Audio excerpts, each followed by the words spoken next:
지금 우리가 살아가는 대한민국, 화려한 도시, 넘쳐나는 일자리, 그리고 세계 10위권의 경제대국.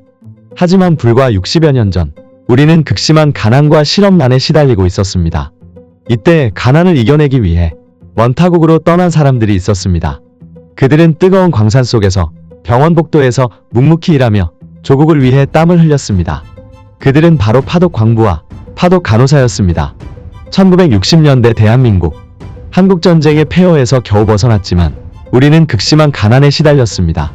거리에선 굶주린 아이들이 밥 한 끼를 구걸했고 수출할 물건조차 없는 나라에서 외화를 벌어오는 건 꿈같은 일이었습니다. 그때 한 남자가 결단을 내립니다. 바로 대한민국 제5대 대통령 박정희였습니다.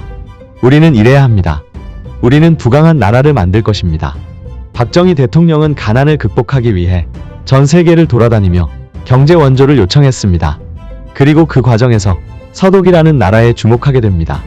서독은 당시 경제 성장을 이루고 있었지만 심각한 노동력 부족에 시달리고 있었습니다. 광산과 병원에서 일할 사람이 없었죠. 이때 한국 정부는 서독과 협약을 맺고 근로자를 보내는 대가로 경제 차관을 지원받는다는 결정을 내립니다. 바로 파독 광부와 간호사 파견이 시작된 것입니다. 1963년 12월 123명의 광부가 서독으로 떠났습니다. 이들은 지하 1000m의 막장 속에서 하루 8시간 이상 석탄을 캐야 했습니다. 광산에 내려가면 앞이 안 보입니다. 먼지가 자욱하고 40도가 넘는 열기 속에서 땀을 뻘뻘 흘리며 일했죠. 이들이 처음 들었던 독일어는 글릭아우프, 살아서 돌아오라는 뜻이었습니다. 파독 간호사들은 병원에서 힘든 노동을 견뎠습니다. 당시 독일 병원에서는 한국 간호사들이 대변 치우기, 환자 식사 수발, 청소까지 모든 허드렛 일을 해야 했습니다. 독일어도 서툴렀던 그들은 간호사가 아니라 거의 가정부처럼 취급받았습니다. 하지만 그들은 포기하지 않았습니다. 처음에는 전화벨만 울려도 가슴이 덜컥 내려앉았어요. 독일어를 못 알아들어서요. 하지만 어떻게든 버텨야 했죠. 우리는 조국을 위해 온 것이니까요. 파독 근로자들은 힘든 노동 속에서도 번 돈의 대부분을 한국으로 송금했습니다. 그 금액은 한국 연간 총수출액의 2%에 달할 정도였으며 이 돈은 한강의 기적을 이루는 밑거름이 되었습니다. 그들의 희생 덕분에 한국은 1970년대 이후 본격적인 경제 성장의 길을 걷게 됩니다.